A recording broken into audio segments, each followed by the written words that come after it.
หลายคนที่มีชะตากรรมแบบข้าพเจ้าที่พ่อแม่ทุกข์ยากข้าพเจ้ามาอยู่เวียงจันทร์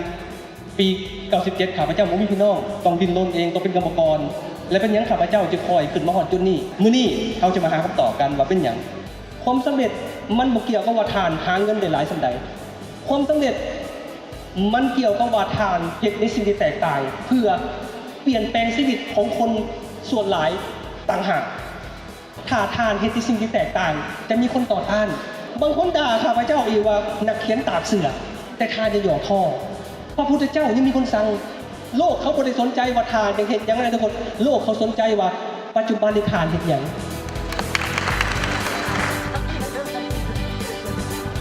อยากถามอาจารย์ว่า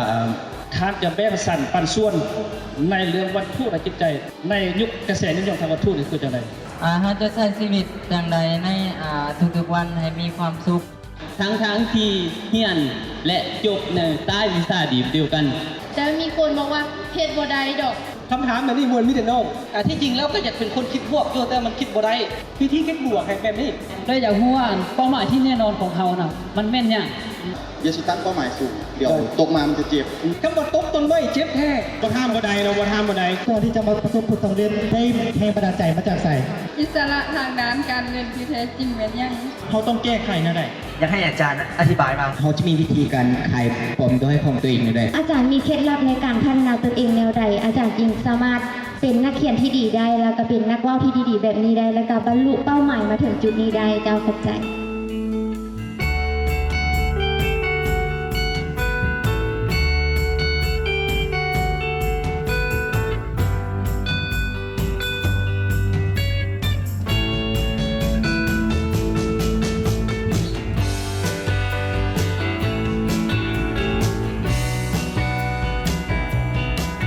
สบายดี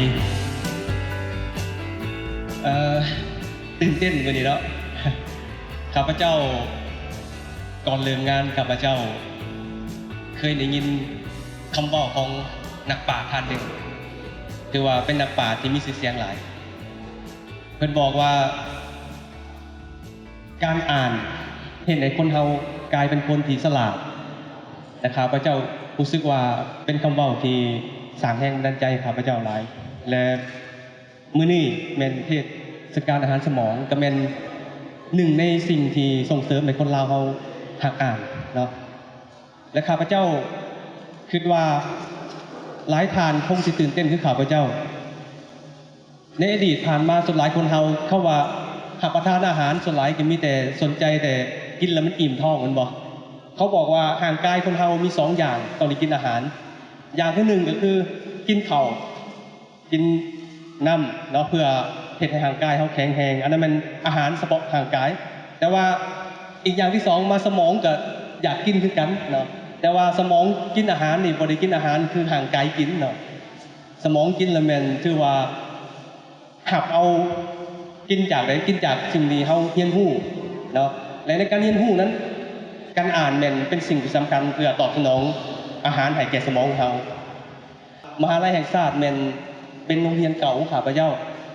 และข้าพเจ้าเองจบคณะอักษรศาสตร์นะและมื้อนี้แม่นคณะอักษรศาสตร์เป็นเจ้าภาพข้าพเจ้ายิ่งตื่นเต้นก็บ่คิดว่า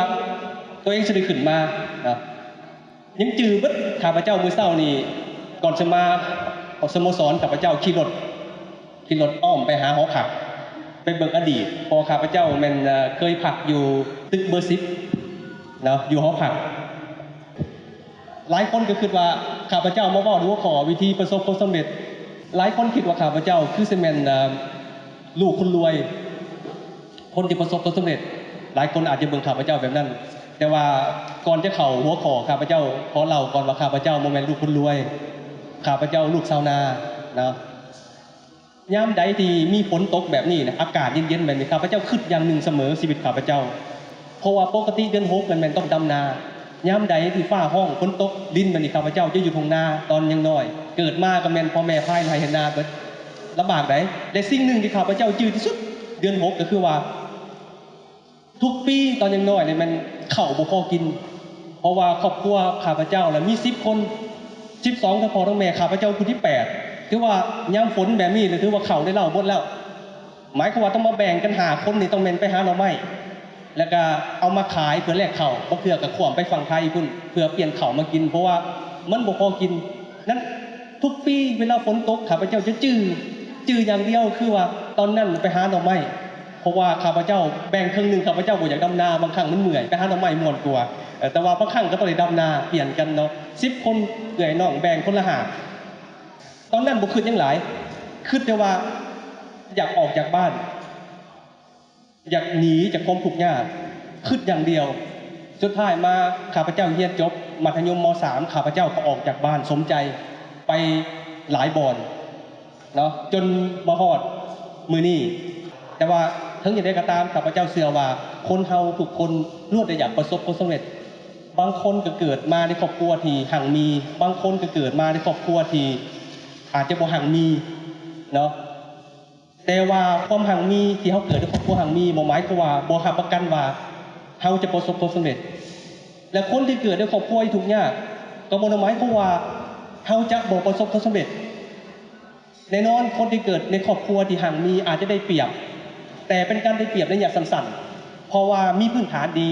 อาจจะสะดวกสบายโดยเฉพาะมาเฮียนพ่อแม่ก็ซื้อรถให้ขี่มีรถจักรให้หรืออย่างน้อยสุดก็ต้องมีรถใหญ่ให้แต่ข้าพเจ้าต้องขี่รถถีบแต่ก็บ่หมายความว่าคนมีเงินพ่อแม่มีเบิดเขาต้องประสบความสำเร็จได้บ่หมายความว่านั้นเนาะแล้วเป็นหยังมันตั้งคำถามเป็นหยังจึงเป็นแบบนั้นแล้วบางคน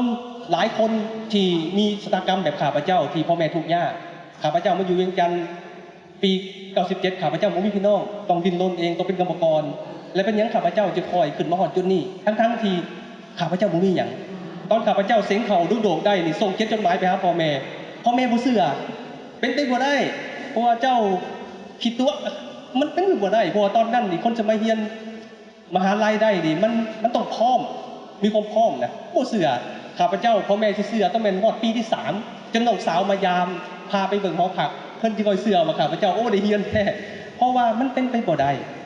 นั่นเป็นหยังล่ะมันจึงเป็นไปได้มื้อนี้เราจะมาหาคำตอบกันว่าเป็นหยังเพราะว่าหลายคนมีปัญหาอย่างหนึ่งคือชีวิตของแต่ละคนมีกำแพง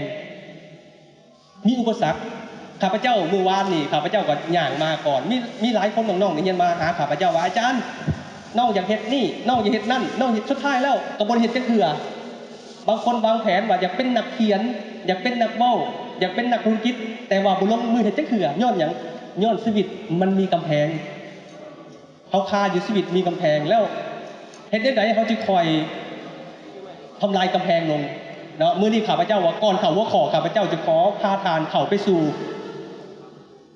กฎข้อที่1ก่อนคือทำลายกำแพงชีวิตก่อนเข้าบรรยายข้าพเจ้ามีเรื่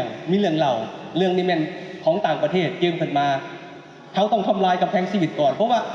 หลายคนบ่ประสบความสำเร็จย้อนมีกำแพงชีวิตมีกำแพงบางคนก็มีเงินแล้วพ่อแม่แต่ว่าก็รู้สึกว่าตัวเองบ่ประสบความสำเร็จย้อนชีวิตมีกำแพงบางคนก็โทษพ่อแม่ว่าเป็นหยังต้องเกิดมาจนเป็นหยังจะบ่ประสบความสำเร็จก็ย้อนชีวิตมีกำแพงนั้นก่อนเข้าหัวข้อบรรยายหลักข้าพเจ้าสิพาทานไปทำลายกำแพงชีวิตพร้อมแล้วบ่ปกติข้าพเจ้าก่อนจะเข้าข้าพเจ้าต้องได้เฮ็ดมีแบบเนาะแต่ละคนจะเข้าใจเนาะขอให้แต่ละทานลุกยืนขึ้นลุกยืนขึ้นเบิดทุกทานเฮาให้คำมั่นสัญญานำกันว่าสิไปทำลายกำแพงชีวิตร่วมกันเนาะให้ทานลุกยืนขึ้นเด้อให้ลุกยืนขึ้นหายใจเข้าลึกๆหายใจเข้าลึกๆพระบ่ยืนก็ได้พระบ่ต้องยกมือก็ได้พระมีนั่งมีแต่ให้บรรดาทานลุกยืนขึ้นพร้อมแล้วมันบ่มื้อนี้เฮาสิทำลายกำแพงชีวิตก่อนพร้อมเนาะพร้อมแล้วเว้าพร้อมข้าพเจ้าเด้อเฮาสิทำลายกำแพงชีวิตและข้าพเจ้าจะห้องถามว่าเฮ็ดได้บ่ให้ตอบว่าเฮ็ดได้เนาะ3 บาทแห้งๆถ้าห้องคอยข้าพเจ้าบ่ไปเด้กำกับปั้นขึ้นมาขอโทษเด้อผู้ใหญ่ขอโทษหลายเอื้ออ้ายกำกับปั้นขึ้นมานิดนึงเนาะกำกับปั้นพร้อมข้าพเจ้ากำขึ้นมาแน่นๆกำขึ้นมาอย่าไปโศกไผแต่กำซื่อโอเค อย่าไปโศกกันขางกำซื่อพร้อมแล้วบ่ข้าพเจ้าจะห้องว่าเฮ็ดได้บ่ให้ตอบเฮ็ดได้3 บาทแห้งๆแห้งสุดที่แห้งข้าพเจ้าก็สิห้องเหมือนกันถ้าบ่แห้งบ่ไปโอเคเนาะพร้อมเนาะพร้อมบ่พร้อมแท้บ่เฮ็ดได้บ่ได้บ่ได้บ่โอเคตบมือตัวเองเลยโอเคเอาเส้นหนังลงโอเคมีพลังขึ้นมาแล้วโอเคเฮาพร้อมแล้วแท้ๆไหนอย่าลืมว่ายึงโด่งนี่ศักดิ์สิทธิ์ไหน เว้าหยังเฮ็ดหยังต้องเฮ็ดมันได้ได้บ่แม่นว่าพร้อมเมื่อไปแล้วโอ้ยพร้อมตอนนี้บ่พร้อมแล้ว ว้าวเนาะต้องเฮ็ดได้แท้เพราะว่ายิ่งโดพิเศษศักดิ์สิทธิ์ถ้าผู้ใดปรารถนาหยังมันมักเป็นจริงได้เนาะข้าพเจ้าก็ปรารถนาเนาะมีครอบครัวหนึ่งคู่ผัวเมียหนึ่งเนาะเป็นเรื่องเล่ากำแพงชีวิตคู่ผัวเมียนี่นะแม่นไปตั้งเฮือนนะมีเฮือนหลังหนึ่งอยู่แคมป์ทะเลนะแคมป์ทะเลบ่ทันมีลูกอยู่แคมป์ทะเลวิวงามวิวดี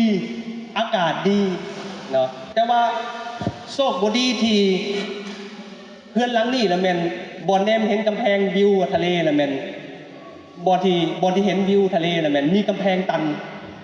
เมียเราเป็นคนที่ค่อนข้างมักความสวยงามเนาะก็เลยถามผัวว่าเฮาคือบ่ถูกกำแพงนี่ถิ่มซะเพราะว่ามันบังวิวทะเล อันนี้ข้าพเจ้ายกตัวอย่างกำแพงในจินตนาการครับกำแพงนะเราถามผัวว่าเป็นหยังเฮาคือบ่ถูกกำแพงถิ่มเพื่อว่าให้อากาศเย็นๆทะเลเข้ามาหาเพื่อนเฮาผัวเราตอบว่าในนี้น้องทุบบ่ได้กำแพงนี่เพราะว่าเพื่อนเก่าแล้วถ้าทุบกำแพงนี่เพื่อนสิถล่มลงมาโอ้เราว่าแม่นแท้ๆเนาะแม่นก้มผัวเด้เพราะว่าเพื่อนหลังเก่าแหละทับกำแพงทุบกำแพงอาจจะหล่มลงมาแล้วเพื่อนอาจจะหล่มลงมาเราก็เลยขึ้นในใจแหละก็เงียบไปเนาะอยู่มาที่ว่าหลายฟ้าหลายปีมาเลยเด้ผ่านไปบังเอิญผ่านไปห่างไกลกับเฒ่าไปและโชคบ่ดีที่ผัวได้เสียชีวิตผัวของผู้หญิงคนดังกล่าวได้เสียชีวิตกระทันหันและได้จากโลกนี้ไปยิ่งเฮ็ดให้ผู้หญิงคนดังกล่าวเราแห่งโศกเศร้าเราแห่งบ่ฮู้จักเสร็จในชีวิตเพราะว่าอยู่สองคนผัวได้จากไปแล้วเราบ่ฮู้จะเริ่มต้นชีวิตแบบใดและบ่ฮู้ว่าต้องออกไปเฮ็ดเวียกต้องพบกับปัญหาหยังต่างๆที่พอผ่านมาแม่นอาศัยแต่ผัวและเวลาผัวบ่อยู่เราก็ค่อนข้างอุกอังในจิตใจเนาะและบ่ฮู้ว่าเสียจังได๋กับชีวิตนี้แต่ในขณะเดียวที่เรากำลังโศกเศร้าทุกมื้อในกลางคืนนะทุกมื้อเราจะฝันว่าทุบกำแพงอยากทุบทุกคืน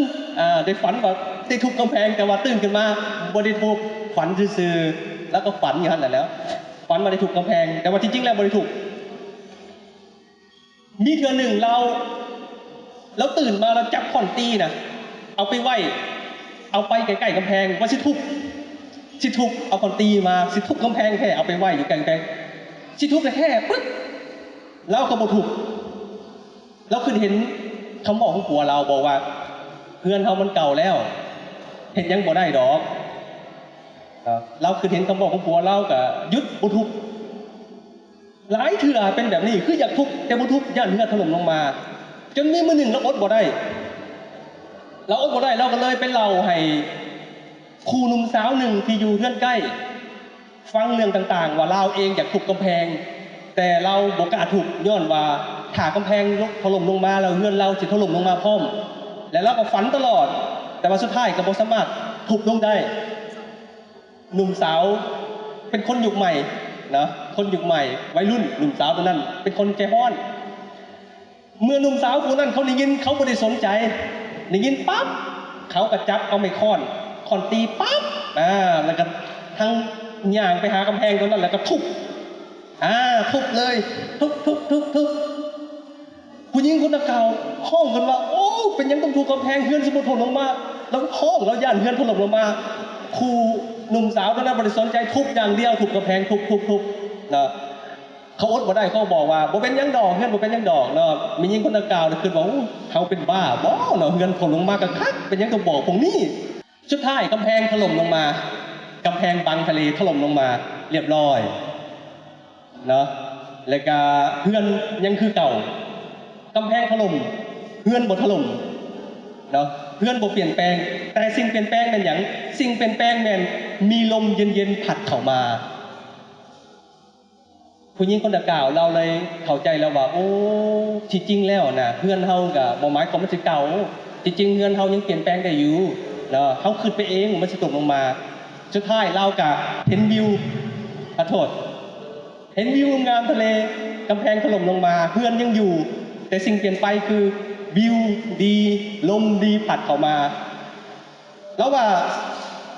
เรากับบริเวณแก่เกินไปจะเปลี่ยนแปลงทุกอย่างสามารถเปลี่ยนแปลงได้ถ้าเขาเปิดมุมมองจิตใจให้เขากล้าที่จะเปลี่ยนแปลงมีบอสชีวิตของคนเฮาอยู่ในที่นี่ว่ามีไผยังมีกำแพงชีวิตอยากเฮ็ดบางอย่างแต่บ่กล้าเฮ็ดเขาย่านคนลาวเขาย่านอย่างหนึ่งย่านอย่างรู้บ่ย่านความล้มเหลวเขาย่านความล้มเหลวถ้าไปถามคนปัจจุบันนี่ยิ่งย่านที่สุดความล้มเหลวโมเมนต์ว่าย่านตัวเองล้มเหลวตัวเองเจ็บย่านคนอื่นดูถูกสิ่งหนึ่งที่คนเฮาบ่กล้าเปลี่ยนแปลงคือย่านคนอื่นดูถูกเขาเนาะย่านคนอื่นเพราะว่าคนส่วนใหญ่ในสังคมเฮาแม่นมักเฮ็ดในสิ่งที่คนส่วนใหญ่เฮ็ดคนส่วนใหญ่เฮ็ดหยังเขาจะเฮ็ดนำเหตุผลเขาเฮ็ดตามคนส่วนใหญ่ย้อนหยังย้อนเขาอยากให้สังคมยอมรับ